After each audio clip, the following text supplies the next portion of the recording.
'Gangs of Godavari'. Vishwak Sen main లీడ్‌గా మరియు హీరోయిన్‌గా నేహా శెట్టి యాక్ట్ చేసిన సినిమా. ప్రెజెంట్ నెట్‌ఫ్లిక్స్‌లో అరౌండ్ 2 అవర్స్ 50 మినిట్స్ రన్ టైమ్‌తో స్ట్రీమ్ అవుతుంది. సో, ఇది చూసిన తర్వాత అయితే ఒక్కసారి స్ట్రిక్ట్‌లీ వాచబుల్ అని చెప్పొచ్చు. కంటెంట్ పరంగా అంత అనిపించలేదు గానీ, సో, మాస్ ఎలిమెంట్స్ అయితే చాలా ఉన్నాయి దీంట్లో. ఇది చూస్తున్నంత సేపు నాకైతే ఇది 'రంగస్థలం', 'నేనే రాజు నేనే మంత్రి', 'పుష్ప' కొంచెం ఆ స్టైల్‌లోగా అనిపించింది. అంటే బాగా పల్లెటూరులో మాస్ ఏరియాలో ఉండే ఒక కుర్రాడు తన స్వార్థం కోసం, ఎదుగుదల కోసం డబ్బులు సంపాదించడానికి పొలిటికల్‌గా రావడం, ఎదగడం ఇలాగే ఉంటుంది మూవీ అంతా. ఇలాంటి స్టోరీ మీదే రన్ అవుతూ ఉంటుందనమాట. ఇందులో ఒక క్యారెక్టర్‌గా మన 'గీతాంజలి' ఫేమ్ అంజలి గారు కూడా ఉంటారు. ఫ్యామిలీతో చూడొచ్చా అంటే అక్కడక్కడ కొన్ని అడల్ట్ సీన్స్ ఉంటాయి. సో, ట్రైలర్‌లో చూపించిన కొన్ని బ్యాడ్ వర్డ్స్‌నైతే దీంట్లో తీసేశారు. ఇక స్టోరీ గురించి తెలుసుకునే ముందు ఎవరైనా ఫస్ట్ టైం ఈ ఛానల్‌ని విజిట్ చేసిన వాళ్ళైతే లైక్ చేయండి, షేర్ చేయండి. మరిన్ని మూవీస్, వెబ్ సిరీస్ రివ్యూస్ మరియు ఎక్స్‌ప్రెషన్స్ కొరకైతే బెల్ ఐకాన్ క్లిక్ చేసుకోండి. Thank you. ఫస్ట్‌లోనే క్యారెక్టర్ నేమ్స్ కూడా చెప్పేస్తున్నా. హీరో పేరొచ్చేసి రత్నం. హీరోయిన్ పేరొచ్చేసి బుజ్జి అని పిలుస్తుంటారు. సో, ఇందులో అంజలి క్యారెక్టర్ పేరొచ్చేసి రత్నమాల. మూవీ స్టార్టింగ్‌లో ఒక ఊరిని చూపిస్తారు. అది రాజమండ్రికి, కొవ్వూరుకి మధ్యలో గోదావరి ఒడ్డు నుండి ఒక చిన్న లంక ఊరి పేరు. తరతరాలుగా ఆ ఊర్లో ఆచారం ఏంటంటే, ఆ ఊర్లో ఎవరైనా ఒకరిని చంపాలనుకుంటే, నది పక్కన గుహలో ఉండే అమ్మోరు విగ్రహం దగ్గర శూలం గుచ్చి అతని పేరు అక్కడ రాస్తారు. శూలం గుచ్చి తాడు కట్టే ప్రక్రియని కత్తి కట్టడం అంటారు. సో, ఎవరి పేరుతో అక్కడ కత్తి కడతారో వాడిని ఎవ్వరు కూడా కాపాడలేరు. ఖచ్చితంగా చంపేస్తారనమాట. ఇది ఎవరు స్టార్ట్ చేశారో తెలీదు కానీ, ఎన్నో తరాల నుంచి ఆ ఊర్లో ఇదే సంప్రదాయం పాటిస్తూ ఉంటారు జనాలందరూ కూడా. ప్రెజెంట్ ఏంటంటే జైల్లో రత్నం ఉంటాడు. అతని పేరు మీద ఓబు అనే వ్యక్తి ఇంకా ఇద్దరు ముగ్గురు ఫ్రెండ్స్ కలిసి కత్తి కడతారనమాట. జైల్లో అతని మీద ఒక 2, 3 సార్లు అటాక్ చేపించినా కూడా వాళ్ళ వల్ల కాదు. ఇంకా వాళ్ళే దగ్గరకొచ్చేసి, "రత్నం నిన్ను చంపడం మా వల్ల కాదు. నీ అంతట నువ్వు చనిపోతావా? లేదా ఆ అమ్మాయిని కాపాడుకుంటూ ఉంటావా చచ్చే వరకు" అని బెదిరిస్తారనమాట. సో, నా అంతట నేను చనిపోవడానికి రెడీ. కానీ దానికి ముందు నేను తనని కలవాలి. తను నన్ను కలిసే ముందు నా గురించి ప్రతి విషయం తనకు తెలియాలి అని అయితే చెప్తాడు. ఇక్కడి నుంచి ఫ్లాష్ బ్యాక్ స్టార్ట్ అవుద్దనమాట. అప్పుడు మన హీరో రత్న ఎంట్రీ. సో, ఇందులో అంజలి క్యారెక్టర్ ఏంటంటే, అంటే రత్నమాల క్యారెక్టర్ ఏంటంటే, తను ఒక ప్రాస్టిట్యూట్. సో, తన దగ్గర నైట్ ఉండేసి డబ్బులు ఇవ్వకుండా మార్నింగ్ పారిపోతూ ఉంటాడు. అలా పారిపోయి ఒక దగ్గరికొచ్చేసి ఆ ఊర్లో ఒక బిచ్చగాడు ఉంటాడనమాట. సో, తను సంపాదించిన దాంట్లో అంటే కొట్టేసిన దాంట్లో ఎంతో కొంత తనకిచ్చేసి ఆశీర్వాదం తీసుకొని పోతూ ఉంటాడు. ఆ ఊర్లో జనాలంతా ఏం చేస్తుంటారంటే, అంటే మగవాళ్ళందరూ రాత్రి ఎవరికీ తెలియకుండా ఇల్లీగల్‌గా గోదావరిలో ఇసుక తవ్వడం, ఆటిల్ని అమ్ముకోవడం, నెక్స్ట్ మార్నింగ్ అంతా వచ్చిన డబ్బులతో తాగడం, చిన్న చిన్న దొంగతనాలు చేసుకోవడం, ప్యాకెట్ అడగడం ఇదే వాళ్ళ దినచర్య అనమాట. సో, అట్లాగా ఆ ఊర్లో కూడా యాదు, ఓబు ఇట్లాగొక చాలామంది ఉంటారు. సో, వాళ్ళెవ్వరితో కూడా హీరోకి పడదు. వాళ్ళంతా ఒక గ్రూపు, రత్న కూడా ఒక గ్రూపు. రత్న రత్నమాల దగ్గరికి వెళ్ళే విషయం అందరికీ తెలుసు. సో, వాళ్ళెవ్వరిని రత్నమాల దగ్గరికి రానీయదు హీరోని తప్ప. ఆ విషయంలో కూడా హీరోకి, మిగిలిన వాళ్ళకి కూడా చిన్న చిన్న గొడవలు జరుగుతూ ఉంటాయి. ప్యాకెటప్పుడు కూడా గొడవలు జరుగుతూ ఉంటాయి. ఒకరోజు రాత్రి రత్న ఒక ఆటోలో వెళ్తూ ఆటోని దొంగతనం చేసుకొని వెళ్ళిపోతాడు. సో, అదేంటంటే ఆ ఊర్లో సోపులు, షాంపూలు డిస్ట్రిబ్యూట్ చేసే డిస్ట్రిబ్యూటర్ ఆటో అనమాట. సో, అతనెళ్ళేసి గోడౌన్‌లో ఆఫీసర్ కంప్లెయింట్ ఇవ్వంగానే నెక్స్ట్ డే ఇంకొక ఆటోలో వస్తుంటారు దీన్ని ఎతుక్కోవడానికి. సో, ముందు రోజు దొంగిలించిన ఆటో అక్కడ పెట్టేసి దాంట్లో సామాన్లు ఎత్తుకెళ్ళిపోతాడు. దాంతో పాటు ఈరోజు తీసుకొచ్చిన ఆటో కూడా ఎత్తుకెళ్ళిపోతాడు. నెక్స్ట్ డే వాళ్ళకంటే ఇంకొక పెద్ద ఆఫీసర్‌ని తీసుకొచ్చేసి ఇంకొక ఆటోలో సరుకు తీసుకొస్తూ ఉంటారు. సో, అతనేంటంటే ఈ ఆటో కూడా నువ్వు తీసుకెళ్ళిపో కానీ డిస్ట్రిబ్యూషన్ నీకే ఇచ్చేస్తాను. ఇట్లా రోజు దొంగతనం చేయబాకు అని చెప్పి హీరోతో డీల్ చేసుకుంటాడు. సో, ఆ ఏరియాకి సోపులు, షాంపూలు డిస్ట్రిబ్యూషన్ చేసే పని హీరో తీసుకుంటాడు. అంటే రత్న తీసుకుంటాడు. ఇలాగా రత్న డబ్బులు సంపాదించడం, ఎదగడం ఈ యాదుకి, ఒబ్బుకి నచ్చదనమాట. వాళ్ళతో ఉండే ఒక కొంచెం గ్రూప్‌కి. సో, ఎలాగైనా ఈడి దగ్గర సామాన్లు కొట్టేసి ఆ డిస్ట్రిబ్యూషన్ వీళ్ళు తీసుకుందాం అనుకుంటారు. సో, ఒకరోజు నైట్ లారీలో సరుకు తీసుకొస్తూ ఉంటే ఎదురుగా వాళ్ళు అటాక్ చేస్తారు. సో, ఆ అటాక్‌లో వాళ్ళలో ఒక మనిషి చనిపోతాడనమాట. అంటే బండి మీద నుంచి కింద పడి. దాంతో అందరూ బండి వదిలేసి వెళ్ళిపోతారు. రత్నకుమార్ లారీ తీసుకొని ఒక దగ్గరికెళ్ళిపోతాడు. సో, అక్కడ దూరంగా ఏందంటే చాలా లారీలుంటాయి. సో, నైట్ ఇసుకని తీసుకొని వెళ్ళిపోతూ ఉంటది. సో, ఇంత ఇల్లీగల్‌గా మన ఊర్లో ఇంతవరకు నేను చూడలేదనేసప్పటికి నా అసిస్టెంట్ కూడా చెప్తాడు. ఇది సగం ఊర్లో ఎవరికీ తెలీదు.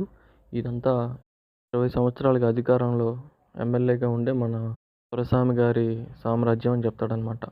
ఆ ఊరికి 20 సంవత్సరాలుగా ఎమ్మెల్యే దొరస్వామి. అతనికి అపోజిట్‌గా ఒక క్యాండిడేట్ ఉంటాడు. అతనొచ్చి నానాజీ. అతను జమీందార్ ఫ్యామిలీ. ఆ ఊర్లో ఒక విగ్రహం ఉంటుంది. అది నానాజీ గారి వాళ్ళ నాన్నగారిది. సో, వాళ్ళ నాన్నగారే దొరస్వామికి వాళ్ళ పార్టీకి తీసుకొచ్చి ఒకసారి టికెట్ ఇస్తాడు. వాళ్ళ పార్టీ తరపున గెలిచి తర్వాత ఇల్లీగల్‌గా స్మగ్లింగ్‌లు, మైనింగ్‌లు వాటిలో డబ్బులు బాగా సంపాదించేసి పార్టీ మారిపోయి ఇతనికి అగెయిన్స్ట్‌గా నిలబడతా ఉంటాడనమాట. సో, నానాజీకి వీడి మీద కొంచెం చాలా తక్కువ అభిప్రాయం. అంటే వీడు చాలా తక్కువోడని. అందుకని వాళ్ళ తరపున మనుషులు ఎవరో ఒకరు నిలబెట్టేసి గెలిపించాలని ఎప్పటినుంచో ట్రై చేస్తుంటాడు కానీ జరగదు.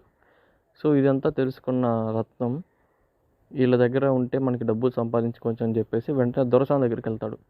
దొరసాని దగ్గరికెళ్ళేసి ఇంకా అతని దగ్గర పని చేసుకుంటా అని చెప్పేసి పనిలో జాయిన్ అవుతాడు. ఇంకా ఎలక్షన్ పనులకి బీభత్సంగా తిరుగుతాడు.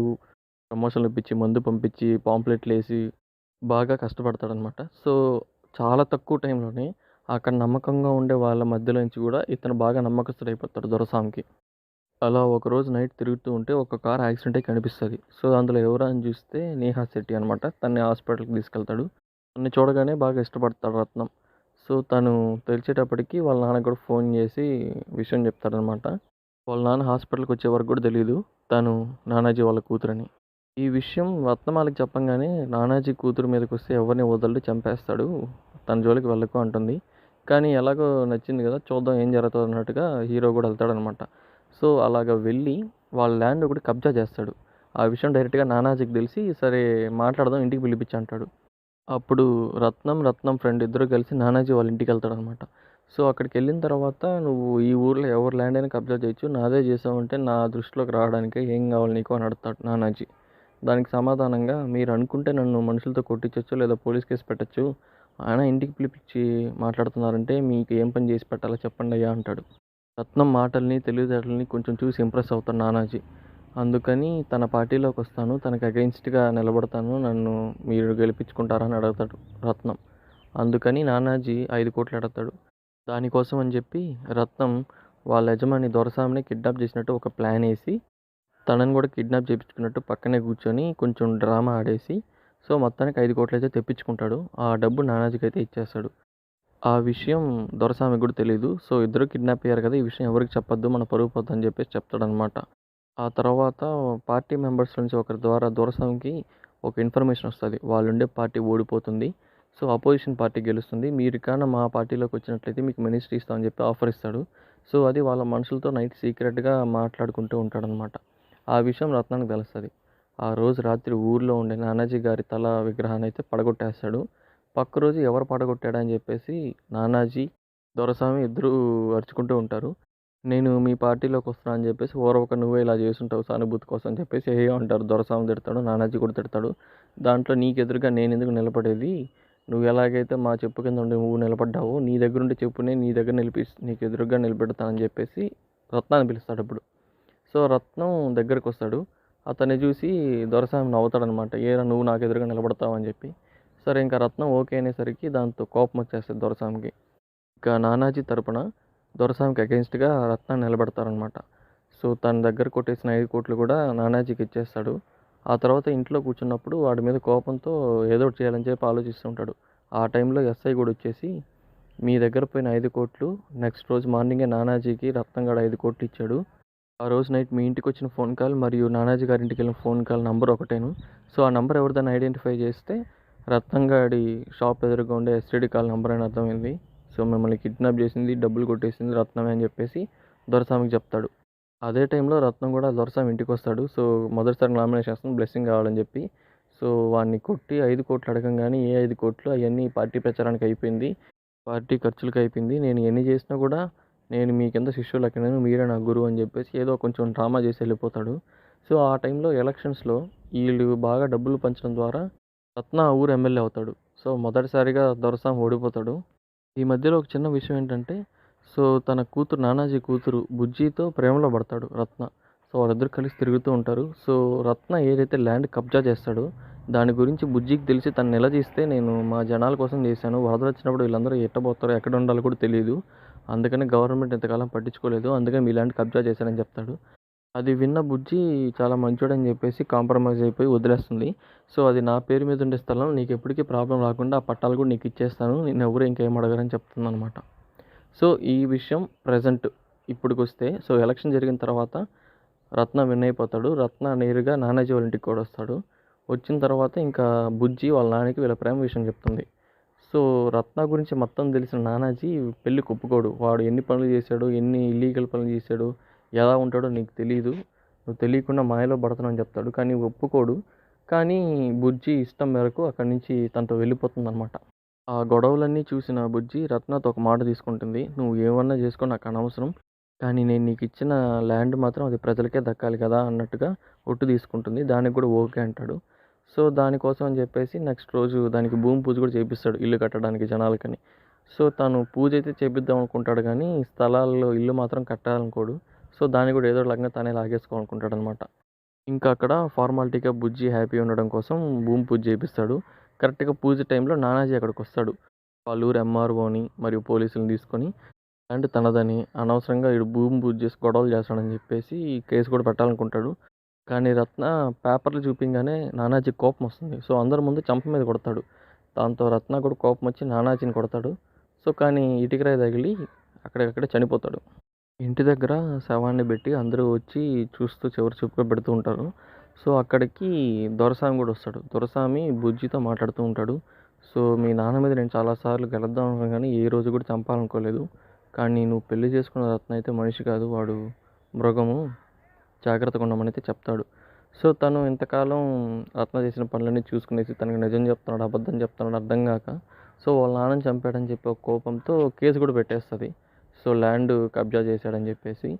ఆ విషయం రత్నకు కూడా తెలుస్తుంది. సో, వాళ్ళ మనుషులు ఎవరిని మీరెవ్వరు అక్కడికి రావద్దు, నేను ఒక్కనే వెళ్తాను. సో, తను కేసు విత్డ్రా చేసుకునే వరకు నేను స్టేషన్లోనే ఉంటానైతే చెప్తాడు. సో, తను స్టేషన్కి వెళ్ళిన తర్వాత దొరసామి పోలీసులతో అందరితో మాట్లాడి లోపల క్రిమినల్స్ని పెట్టించి ఆ రోజు రాత్రికి చంపేద్దాం అనుకుంటాడు. సో, ఇంకా పోలీసు అందరూ బయటకు వచ్చేస్తారు. రత్న ఒకడే లోపల ఉంటాడు. సో, అక్కడ ఫైటింగ్ మాత్రం చాలా బాగుంటుంది. సో, కొంచెం ఓవర్గా అనిపించింది. అంటే చాలా పోట్లు రత్న కూడా దిగతాయి కానీ ఫైనల్గా స్టేషన్ కాల్ చేసి పోలీస్ డ్రెస్ వేసుకొని బయటకు వస్తాడు. పోలీసు అందరూ చూస్తూ ఉంటారు లోపల ఏం జరుగుతుందని. సో, ఆ సీన్ కొంచెం మాస్ ఎలివేషన్ అనిపిస్తుంది. చాలా బాగుంటుంది. తర్వాత అక్కడి నుంచి దొరసాని దగ్గరికి వెళ్ళి వాడిని చంపాలనుకుని వాళ్ళ ఇంటికి వెళ్తాడు. అక్కడికెళ్ళి దొరసామిని కొట్టేసి బెల్ట్ ఊరేసి చంపుదాం అనుకుంటాడు. సో, ఆ టైంలో బుజ్జి వచ్చేసి రత్నకి ఎన్ని సార్లు చెప్పినా కూడా రత్న వినడు. వీడిని చంపాలి అంటుంటాడు. సో, ఎవరిని వద్దు అని ఎన్నిసార్లు బతికినాడు కూడా వదలడు. ఇంకా పోలీస్ దగ్గర గన్ తీసుకునేసి రత్న అయితే బుజ్జికి కాల్చేస్తుంది. తర్వాత రత్నాన్ని హాస్పిటల్లో అడ్మిట్ చేస్తారు. అక్కడికి రత్నమాల వాళ్ళ మనుషులందరూ వస్తారు. బుజ్జి కూడా వస్తుంది. సో, బుజ్జిని చూసిన రత్నమాల తనకొక కూర్చోబెట్టి రత్న గురించి ఒక ఫ్లాష్ బ్యాక్ చెప్తుంది. సో, రత్న 8 ఏళ్ల వయసు అప్పటి నుంచి జనాలు నమ్మడం మానేశాడు. దానికి కారణం మీ నాన్న నానాజీ అంటది. సో, దానికి బుజ్జి షాక్ అవుతుంది. సో, ఫ్లాష్ బ్యాక్ ఏంటంటే బుజ్జి వాళ్ళ నాన్న నానాజీ దగ్గర రత్న వాళ్ళ నాన్న పనిచేసేవాడు. ఆ టైంలో నానాజీ, దొరస్వామి ఇద్దరు కలిసి ఉండేవాళ్ళనమాట. సో, ఇద్దరు ఒకరిగా ఉండి ఎలక్షన్‌లో కూడా పోటీ చేసేవాళ్ళు. ఆ టైంలో రత్న వాళ్ళ నాన్న చాలా పనులు కూడా చేసేవాడు ఎలక్షన్ పరంగా. సో, వాళ్ళు ఓడిపోతున్నారని తెలిసి ఆ రోజు నైటు బ్యాలెట్ బాక్స్‌లో కొన్ని తీసుకొచ్చేసి నదిలో పడేయమని చెప్తారు నానాజీ. ఆ పని రత్న వాళ్ళ నాన్న చేస్తా అని చెప్తాడు. సో, వాటిలన్నీ తీసుకొచ్చేసి మధ్యలో పడేయకుండా అవన్నీ ఎలక్షన్ కమిషన్ దగ్గరికెళ్ళి పెట్టేస్తాడు. ఈ విషయం నానాజీకి, దొరస్వామికి తెలిసి వాళ్ళకి కోపమొస్తుంది. సో, అలా ఎందుకు చేస్తాడంటే ఏ గవర్నమెంట్ వచ్చినా కూడా వాళ్ళని పట్టించుకోవట్లేదు. వరదలొచ్చినప్పుడు వీళ్ళందరూ కొంతమంది పిల్లలు అనారోగ్యంతో చనిపోతున్నారు. ఉండడానికి ఇల్లు ఉండట్లేదు. ఇలా చేస్తే వీళ్ళని ప్రశ్నించొచ్చు అని చెప్పేసి ఆ పని చేస్తాడు. సో, దాంతో కోపం వచ్చిన నానాజీ మరియు దొరస్వామి ఊర్లో వీళ్ళకి గొడవ పెట్టేసి సో, రత్న వాళ్ళ నాన్నకి అగెయిన్స్ట్‌గా చేసేస్తాడు. దానివల్ల ఊర్లో ఉండే మగవాళ్ళందరూ కలిసి రత్న వాళ్ళ నాన్నని చంపడానికి కత్తి కడతారు. సో, దానికి ఊర్లో మధ్యలో ఒక స్తంభం దగ్గర వాళ్ళ నాన్నని కట్టేసి రత్నాన్ని పిలిపించి మంట చితి చేర్పిస్తారనమాట. సో, చనిపోయేటప్పుడు వాళ్ళ నాన్న రత్నకి చెప్పిన మాటలు ఇవే అనమాట. సో, ఎవరిని నమ్మొద్దు, నీకు నువ్వే బతకాలి. సో, పుట్టినప్పుడు ఎలా ఉంటుందో తెలీదు కానీ ఎదిగేదంతా నీ చేతిలోనే ఉంటదని చెప్పేసి చనిపోతాడు. అప్పటినుంచి రత్న తన చుట్టూ ఉండే వాళ్ళని వాడుకోవడం తప్ప ఎవరిని నమ్మడం అయితే చేయడనమాట. అది తెలిసి బుజ్జి కొంచెం ఫీల్ అవుతుంది. సో, ఇంకా రత్న దగ్గరికెళ్ళేసి మందులు, తినడానికి భోజనం ఇస్తది కానీ రత్నతో మాట్లాడదు. అది చూసి రత్న కూడా కొంచెం బాధపడతాడు. సో, బుజ్జి దగ్గరకొచ్చేసి నేను ఇవన్నీ ఆపేస్తాను. ఎందుకు నీ నాన్నని నేను కావాలని చంపలేదు అంటాడు. అది నాకు కూడా తెలుసు అని చెప్తుంది. కానీ గొడవల వల్ల తనకు పుట్టబోయే బిడ్డకి ప్రాబ్లమ్ వస్తుంది. ఇంకటి నుంచి గొడవలని ఆపేయాలని చెప్పేసి తనకి పుట్టబోయే బిడ్డ మీద ప్రమాణం చేపించుకుంటది. ఇంకా దొరస్వామి హాస్పిటల్‌లో ఉన్నప్పుడు అతని కొడుకు లండన్ నుంచి వస్తాడనమాట. సో, వాడొచ్చిన తర్వాత ఇంకా బీభత్సంగా స్ట్రాటజీస్, అక్కడుండే పనులు ఏంటి, ఎవరు ఎలాంటోడు అన్నీ కనుక్కొనేస్తాడు. ఇంకా రత్న కూడా ఫ్యామిలీని బాగా చూసుకోవాలనుకుంటాడు. బుజ్జిని, తన పిల్లల్ని, గొడవలన్నీ వదిలేసి. ఆ టైంలో చిన్నసామి వచ్చి బుజ్జిని కిడ్నాప్ చేసి కొంచెం కొడతాడు. కొట్టడం అంటే బెల్ట్‌తో ఉరేసేదాకా తీసుకొస్తాడు. కానీ చంపకుండా వదిలేస్తాడు. తన ఇంటి బయట రోడ్లో పడేస్తాడనమాట. అది చూసి రత్నకి బీభత్సంగా కోపం వస్తది. ఎవడు చేశాడని కనుక్కుంటూ ఉంటారు. సో నానాజీ వాళ్ళ మనుషులు ఏమో చేశారనుకోని వాళ్ళ మనుషుల్ని పట్టి కొడుతూ చంపేద్దాం అనుకుంటారు. ఆ టైంలో మళ్ళీ బుజ్జి వచ్చి రత్నతో గొడవపడి గొడవలని వద్దనుకున్నాం కదా ఎందుకు ఇవన్నీ పెరుగుతూనే ఉంటాయి. ఇక్కడితోనైనా ఇవన్నీ వదిలేద్దాం, గొడవలన్నీ వద్దు ఆపేద్దాం అని చెప్పేసి రత్నం మీద అరిచి సో వాళ్ళ మనుషులకు ఫోన్ చేసి నానాజీ వాళ్ళ మనుషుల్ని ఏం చేయకుండా కాపాడుతుందన్నమాట. ఆ తర్వాత ఎలక్షన్స్ టైం వస్తుంది. ఇంకా దొరస్వామి కొడుకు బాగా స్ట్రాటజీగా ఆలోచించి సో ఎందుకు ఓడిపోయాడు వాళ్ళ నాన్న అని చెప్పేసి 4-5 రీజన్లు చెప్తాడు. రత్నాని దొరస్వామి తనకి పోటీ కాదు అనుకొని చాలా చులకనగా చూస్తాడు. సో అలాంటోనే రత్నకు ఎదురుగ్గా తీసుకొచ్చి మనం మన పార్టీ తరపున నిలబడదామని చెప్పేసి ఆలోచిస్తుంటే రత్న ఊర్లోనే తనకు అగెన్స్ట్గా ఉండే యాదవ్ని తీసుకొచ్చేసి దొరస్వామి తన పార్టీ తరపున నిలబెట్టి ఎలక్షన్కి పోటీ పడతాడనమాట. సో అనుకోకుండా రత్న ఈసారి ఓడిపోతాడు, యాదవ్ గెలుస్తాడు. ఇంకా అప్పటి నుంచి ఇన్కమ్ ట్యాక్స్ రైడ్లు, చెక్కింగ్లు చాలా కేసులు పెడుతూ ఉంటారు. సో మెల్లిమెల్లిగా తనకుండే పొజిషన్ పోతుంది, పార్టీలో కూడా తీసేస్తారు. ఒకరోజు ఆ ఊరు ఎస్ఐ అరెస్ట్ చేసుకొని అడవిలోకి తీసుకెళ్తాడు ఎన్కౌంటర్ చేసి చంపేద్దామని చెప్పేసి. ఇదంతా దొరస్వామి ప్లాన్ అనమాట. సో ఆ టైంలో రత్నమాల తన మనుషులతో ఆ ఇంటికెళ్ళి దొరస్వామిని కిడ్నాప్ చేసి అంటే బెదిరించి రత్నాన్ని పోలీసుల దగ్గర నుంచి చంపకుండా కాపాడుతుందన్నమాట. ఈ విషయం తెలిసిన యాదవ్ ఆ రోజు రాత్రి రత్న వాళ్ళ ఇంటికి మనుషుల్ని పంపించి రాళ్లతో ఇంట్లోకి దాడులు చేపిస్తాడు. సో ఆ టైంలో బుజ్జికి తలకు దెబ్బ తగులుతుంది. దాంతో కోపం వచ్చి రత్న ఇవన్నీ వదిలేద్దాం అనుకుంటాడు. సో అందరితో ఒక మీటింగ్ పెట్టించి ఎవరికేం కావాలో ఇచ్చేసి ఈ గొడవల నుంచి పాలిటిక్స్ నుంచి దూరంగా వెళ్ళిపోవాలనుకుంటాడు. దానికోసం ఓబు వాళ్ళతో మాట్లాడి అందరినీ మీటింగ్కి రమ్మంటాడు. ఫస్ట్ యాదవ్ ఒప్పుకోడు, కానీ వీడు ఏదో ఒకటి మాట్లాడి అక్కడ ఏదో ఒకటి చేస్తాడని చెప్పేసి నమ్మడు. ఇప్పుడు ఓబు మాటిస్తాడు, మేము ఉంటాం నీకు తోడుగా. రత్న కూడా మాట్లాడడానికి పిలిపిస్తున్నాడు, ఇవన్నీ వదిలేద్దాం అనుకుంటున్నాడు. అలాగో ఎమ్మెల్యేగా నువ్వే గెలిచావు కదా, వాడు మన ఊరేడేను, మొదట్లో ఎప్పుడు మనతో కలవలేదని చెప్పేసి ఏడిపించేవాడు, ఇప్పుడు వాడే కలద్దాం అనుకుంటున్నాడు, ఈ గొడవలన్నీ వదిలేసి అందరం కలిసి ఉందాం అని చెప్పేసి ఓబు మాట్లాడతాడు. నెక్స్ట్ డే గోదావరిలో నది మీద ఒక వంతెనలాగా ఏర్పాటు చేసుకునేసి మీటింగ్ పెడతారు. ఆ మీటింగ్లో దొరస్వామి కొడుకు, పోలీసు, యాదవ్, ఇంకా రత్న అసిస్టెంట్లు అందరూ వస్తారనమాట. సో ఫస్ట్లో 5 కోట్లు కొట్టేసింది దొరస్వామి దగ్గర ఆ డబ్బులు తీసుకొచ్చిస్తాడు. సో ఇప్పుడు దొరస్వామి దానికి వడ్డీగా ఎక్స్ట్రాగా 5 కోట్లు అడతాడు. సరే రేపు ఇస్తామని చెప్పేసి రత్న చెప్తాడు. వెళ్ళిపోయేటప్పుడు దొరస్వామి కొడుకు అడతాడు, రత్న నిన్ను నమ్మచ్చా అని. గొడవలు నా భార్య పిల్లల వరకు వచ్చాయి, నాకు వాళ్ళకంటే ఏది ఎక్కువ కాదు, కాబట్టి మీ అందరి మీద ఒట్టేస్తా అని చెప్పేసి అందరి మీద ఒట్టేస్తూ ఉంటాడు. ఇంకా లాస్ట్లో యాదవ్ దగ్గరకు వచ్చేటప్పుడు కత్తి తీసుకొని ఇప్పుడు చంపేస్తాడనమాట. సో పక్కనే ఉన్న ఓబు వాళ్ళ ఫ్రెండ్స్ చూసి షాక్ అవుతారు. అందరికీ వార్నింగ్ ఇచ్చేసి వాళ్ళకి డబ్బులు ఇచ్చేసి అక్కడి నుంచి తిరిగి వచ్చిన తర్వాత ఓబు తన ఫ్రెండ్స్ రత్నాన్ని ఎదిరిస్తారు. నువ్వు చేసింది తప్పు, రాజీ కనిపించిన మనిషిని ఎలా చంపేస్తావు అని చెప్పి. నా ఫ్యామిలీ మీద రాళ్ళేసి బెదిరించారు, ఆ టైంలో పిల్లోడికి ఏమైనా తగిలింటే ఎలా అని చెప్పేసి రత్న కూడా గట్టిగా మాట్లాడతానమాట. ఇంకా ఓబు తన ఫ్రెండ్స్ రత్నతో గొడవ పెట్టుకుని అక్కడి నుంచి వెళ్ళిపోతారు. రత్న కూడా వాళ్ళని తిట్టేసి మీకు నచ్చకపోతే వెళ్ళిపోండి అని చెప్పేసి అరుస్తాడనమాట. ఆ తర్వాత ఓబు తన ఫ్రెండ్స్ అందరూ లంకకి వెళ్తారు వాళ్ళ ఊరికి. అక్కడికి వెళ్ళిన తర్వాత వీళ్ళ సైడ్ ఉండేవాళ్ళు మనోడు యాదవ్ని చంపేసాడంట కదా, ఇంకా మనకు తిరగలేదు కదా అంటారు. దానికి ఓబు కోపం వస్తుంది. ఇప్పుడు ఓబు మనలో మనకి ఎన్ని గొడవలు ఉన్నా కూడా బయట గొడవల్లోకి మన వాళ్ళని లాగకూడదు, ఎవడన్నా వచ్చినా కూడా మనం కలిసి ఉండాలని అయితే చెప్తాడు. నెక్స్ట్ రత్నమాల దగ్గరికి వెళ్ళేసి యాదవ్ని చంపేసిన విషయం చెప్తాడు. తర్వాత ఊర్లో లంకలో యాదవ్ బాడీకి కార్యక్రమాలు జరుగుతూ ఉంటాయి. సో తన దగ్గర ఉండే మనుషులు ఓబు దగ్గరకు వచ్చి అంటే ఓబు వాళ్ళు చూడడానికి వచ్చినప్పుడు వాళ్ళతో గొడవ పెట్టుకుంటూ ఉంటారు. రాజీ కనిపించి మా వాడిని చంపేస్తారు, మిమ్మల్ని ఎలా నమ్మాలి అని గొడవ జరుగుతూ ఉంటుంది. ఆ టైంలో ఓబు వాళ్ళు కూడా మాకు తెలియదురా అని చెప్పేసి వాళ్ళతో కన్విన్స్ చేయడానికి ట్రై చేస్తూ ఉంటారు. యాదవ్ దగ్గర ఉండే మనుషులు వాళ్ళు వీళ్ళకి ఆపోజిట్గా కత్తి కట్టడానికి వెళ్తూ ఉంటారు అనమాట. అప్పుడు ఓబు తన ఫ్రెండ్స్ యాదవ్ మనుషుల దగ్గరికి వెళ్ళి మీరు ఇప్పుడు కత్తి కడితే మీరు కానీ మేము కానీ ఎవరో ఒకరు మిగులుతాము, సో వాడు చంపిన దానికి మేము జైలుకి వెళ్తాము, మీ కుటుంబానికి ఎంత కావాలో అడగండి వాళ్ళ దగ్గర ఇప్పిస్తామని చెప్పేసి సెటిల్మెంట్ కుదురుతారనమాట. వీరంతా దూరం నుంచి చూసిన వాళ్ళ కొడుకు రత్నకు ఫోన్ చేసి వీళ్ళందరూ కత్తి కట్టడానికి రెడీగా ఉన్నారని చెప్పేసి చెప్తాడనమాట.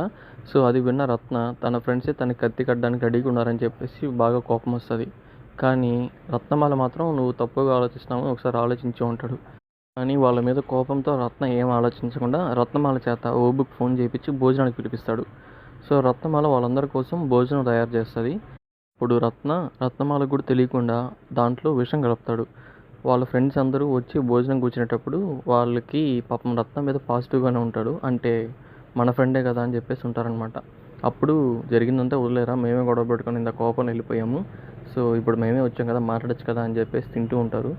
ఇంకొకడు వచ్చేసి యాదవ్ విషయం కూడా వదిలేసారా, మేము చూసుకుంటాంలే, నువ్వేం కంగారు పడుకో అంటారు. సో ఇదంతా మనసులో పెట్టుకొని వాళ్ళ ఫ్రెండ్షిప్ అంతా గుర్తొస్తుంది. సో అదే టైంలో వాళ్ళందరికీ విషం తినడం వల్ల గొంతు పట్టుకొని కక్కుతూ ఉంటారు. ఇంకా అప్పుడు చూసి తట్టుకోలేక రత్న వీళ్ళందరినీ హాస్పిటల్‌లో అడ్మిట్ చేపిస్తాడు. ఆ టైంకి రత్న భార్య బుజ్జి కూడా ప్రెగ్నెంట్ అనమాట. Second pregnancy. ఆ టైంలో హాస్పిటల్‌లో ఉంటది. అప్పుడు రత్నమాల కోపంగా రత్నాన్ని చూసి చంప మీద కొట్టి తిడతది. నీ ఫ్రెండ్స్‌ని నేను దూరం చేసుకోవడానికి రెడీ అవుతావా అని. అదంతా బుజ్జి చూసి కూడా బాధపడతది. సో ఇంక ఇవన్నీ వదిలేద్దాం, నాకొద్దు ఈ గొడవలు నిజంగా అని చెప్పేసి తన బుజ్జిని తీసుకునేసి పుట్టిన కూతురుని కూడా తీసుకునేసి కారులో ఇంటికి వెళ్తూ ఉంటాడు. ఆ టైంలో లంకలో ఉండే వీళ్ళ పిల్లలు నలుగురు రత్న మీదకి అటాక్ వస్తారు. అప్పుడు రత్న కూడా వాడికి కత్తిపోట్లు కూడా దిగుతాయి. ఆ టైంలో వీళ్ళని కూడా కొడతాడు. వీళ్ళు పడిపోతారు. కారులో తన బుజ్జిని పిల్లల్ని తీసుకుని హాస్పిటల్కి వెళ్తుంటే తన భార్య తన కొడుకు చనిపోతారనమాట. సో ఆ టైంలో తన కూతుర్ని రత్నమాలకి ఇచ్చేసి పంపించేస్తాడు తన చేతుల్లో పెంచమని. చనిపోయేటప్పుడు బుజ్జి కూడా మాట తీసుకుంటుంది. సో నీ దగ్గర వద్దు, దూరంగా పెంచు, నీ గొడవలకి దూరంగా, వాళ్ళని ఎప్పుడైనా కలవాలనుకున్నప్పుడు నీ గురించి పూర్తిగా వాళ్ళకి తెలియజేసి అప్పుడు నువ్వు కలువు అని చెప్తాదనమాట. ఆ తర్వాత నలుగురు కూడా రత్న చిత్రం చనిపోయారని తెలుసుకున్న ఓబు మరియు తన ఫ్రెండ్స్ రత్నాన్ని చంపడానికి కత్తి కడతారు. సో ఇక్కడితో ఫ్లాష్ బ్యాక్ ఎండ్ అవుతుంది. స్టార్టింగ్లో జైల్లో ఎవరైతే అటాక్ చేపిస్తారో వాళ్ళు కూడా ఈ ఓబు తన ఫ్రెండ్స్ మాత్రమే అనమాట. సో ప్రజెంట్ జైలు ముందుకు ఒక కారు వస్తుంది. దాంట్లో రత్నమాల మరియు తన కూతురు వస్తారనమాట. తను ఎవరో కాదు, రత్న కూతురే. సో ఫస్ట్ టైం పుట్టిన తర్వాత రత్న తన కూతురుని చూస్తాడు జైల్లో. వాళ్ళిద్దరు కూర్చొని మాట్లాడుకుంటూ తన గురించి అన్ని విషయాలు చెప్తుంది. వాళ్ళ అమ్మ గురించి కూడా చెప్తాడు. లాస్ట్‌లో తన కూతురిని కూడా బుజ్జి అని పిలుస్తూ ఉంటాడు. సో బుజ్జి ఒక క్వశ్చన్ అడుగుతుంది, నువ్వు చంపిన నలుగురు కోసం ఎందుకని జైలుకి వచ్చావు అని. సో అప్పటి వరకు అదొక ట్విస్ట్ అనమాట. సో ఆ నలుగురిని చంపింది అయితే రత్న కాదు. వాళ్ళని కొట్టిన తర్వాత వాళ్ళు హాస్పిటల్లో ఉన్నప్పుడు దొరసాని కొడుకు చిన్నస్వామి ప్లాన్ చేసి వాళ్ళ నలుగురిని చంపిస్తాడు. అప్పుడు ఈ ఓబు వాళ్ళందరూ రత్నాన్ని చంపాడనుకొని వాడికి అగెన్స్ట్‌గా కత్తి కడతారు కదా అని ప్లాన్ వేస్తాడనమాట. ఆ విషయం రత్నకు కూడా తెలిసి వాళ్ళందరినీ చంపేస్తాడు. చిన్నస్వామితో పాటు అందరినీ నరికేసి అప్పుడు జైలుకి వస్తాడు. ఇదంతా పక్క నుండి చాటుగా వింటూ ఉంటారనమాట ఓబు మరియు తన ఫ్రెండ్స్. ఇప్పుడు అర్థమవుతుంది వాళ్ళ పిల్లల్ని చంపింది రత్న కాదు, చిన్నస్వామి అని. అప్పుడు వాళ్ళు రియలైజ్ అయిపోయి రత్న మీద కోపం లేకుండా చంపకుండా వదిలేస్తారు. సో వాళ్ళ ఊర్లో లంకలో ఇప్పటి వరకు కత్తి కట్టి చంపకుండా వదిలేసిన వ్యక్తి ఈ రత్ననే అనమాట. సో ఫైనల్గా ఇక్కడితో మూవీ ఎండ్ అయిపోతుంది. సో మీకు రివ్యూ కానీ ఎక్స్ప్లెనేషన్ కానీ నచ్చితే ఖచ్చితంగా వీడియోని లైక్ చేయండి. వినేటప్పుడు ఎలా అనిపించిందో కామెంట్స్లో ఎంటర్ చేయండి. Thank you.